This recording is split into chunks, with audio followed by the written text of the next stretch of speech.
없다. 이렇게. 자, 그래 324페이지에 하나만 풀어보자.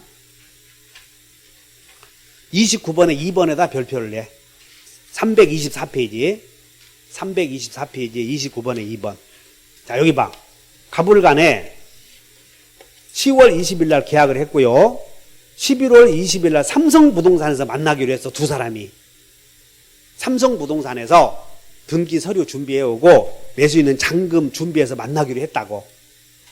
근데 나온 사람은 부동산 중개사만 나왔고 두 사람은 안 나와버린 거예요. 두 사람은. 그러면 둘 다 항변권 있어 없어요? 상대방 채무가 변제기에 도래하면 항변권 있어. 이율이 빈손으로 오면 거절할 수 있고 갑은 빈손으로 오면 거절할 수 있다고 해요. 따라 상대방, 자 11월 20일 날 12월 20일이 되면 11월 20일 날 주고받 이행기가 도래하면 두 사람 항변권이 있어. 근데 안 나갔다. 따라서 항변권 있는 자는 지체 책임? 안 나가도 지체 책임 없다고 그랬지. 그럼 둘 다 안 나가버리면 둘 다 이행지체 책임이 없고 그럼 언제 갚아야 되는가 이런 문제가 생겨. 그래서 에어본다. 기한의 정함이 없다. 거기다 몇 줄 것이요? 자, 2번에 쌍방의 채무가 모두 이행되지 않고 이행기를 도과한 경우 밑줄 것이요. 그럼 그 말은 삼성부동산에 둘 다 나타났음 안 나타났음? 그 얘기 아니? 그럼 이제 왼쪽으로 써놓으면 돼. 기한의 정함이 없는 채무로 남는다. 이렇게 써놓으면 돼. 답이. 기한이 뭐요? 채무 이행하는 날이 기한 아니야. 기한에 정함이 있음 없음? 없음. 기한에 정함이 없는 채무로 남는다.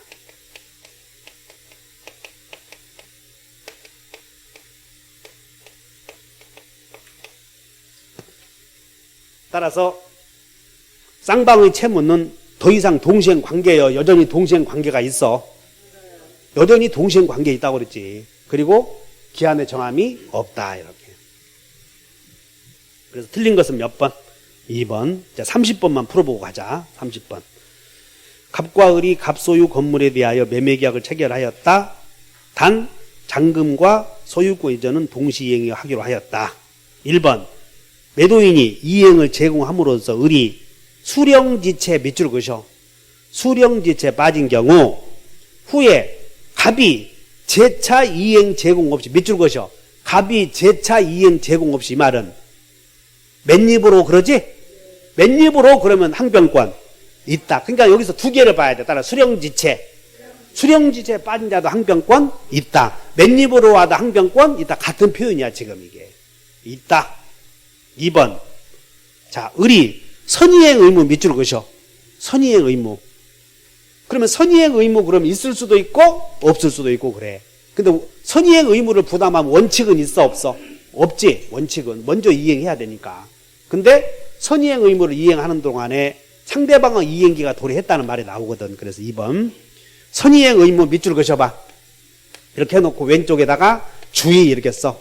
주의해놓고 있을 수도 있고 없을 수도 있고 두 가지 경우가 나와. 선의행 의무는. 자, 읽어보면 선의행 의무인 중도금 지급 의무를 이행하지 않고 있던 중 갑의 이행기가 도래했어. 갑의 이행기 도래 나왔어요? 상대방 채무가 변제기에 도래했지? 그럼 항상 거절권이 있어요. 이렇게. 그래서 거절권 있다. 3번. 그럼 여기서 보자. 매도인이 서류를 넘겨주기로 했고 매수인은 중도금 주기로 했고 잔금 주기로 했는데 매도인이 서류를 안 넘겨주면 이행지체 중에 상대방 채무가 변제기에 도래오면 이행지체에 빠진 사람도 항변권이 있지만 이행지체 중에 생겼던 을이 손해를 입었다면 손해배상은 해줘야 돼 안 해줘야 돼요?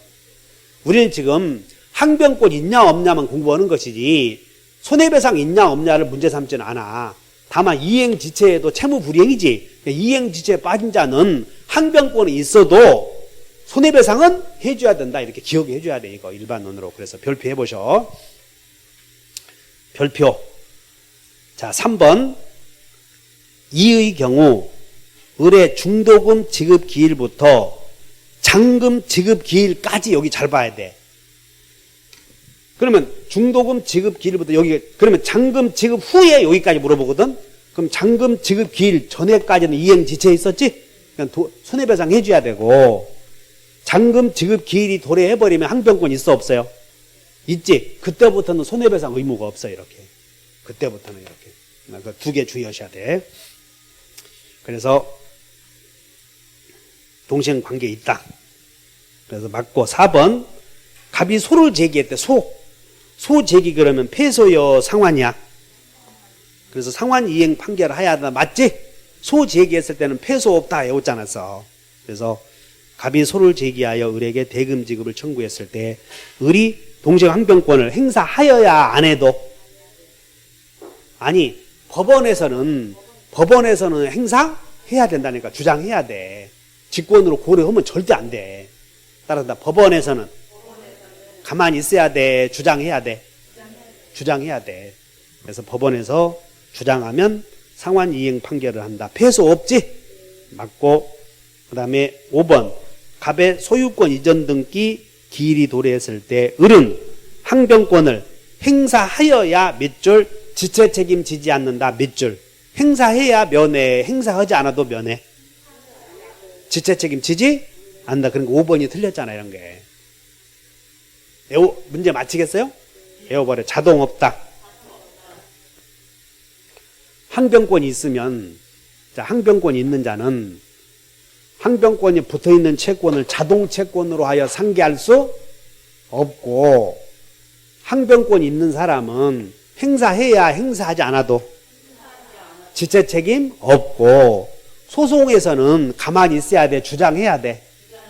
주장하면 패소 없고 상환 판결을 하고, 동시행 항변권의 행사는 채권의 행사가 아니므로 채권의 소멸시효가 진행되는 것을 막을 수 없다. 네 가지를 외워본다. 항변권자는 네 가지가 없다. 그 네 가지를 꼭 외워보라고. 네 가지가 다시 자동 없다, 지체 없다, 패소 없다, 막을 수 없다. 이해하셔요? 이렇게 해서 동시행 항변권 있냐 없냐 따지고, 그 다음에 동시행 항변권 인정되는 자. 그럼 동시행 항변권은 언제 인정되면 간단해. 따라서 맨입으로 왔을 때. 맨입으로 왔을 때는 수령지체든 이행불능이든 이행지체든 따지지 않아. 그러니까 맨입으로 왔을 때는 선이행 거절할 수 있다. 이렇게 기억해 줘야 돼.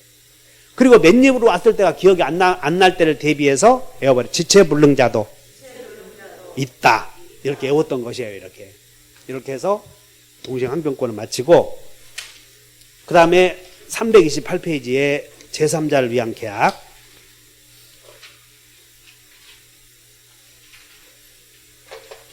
제3자를 위한 계약은 두 개 외워야 돼. 외워버려. 보상 있다. 대가 없다.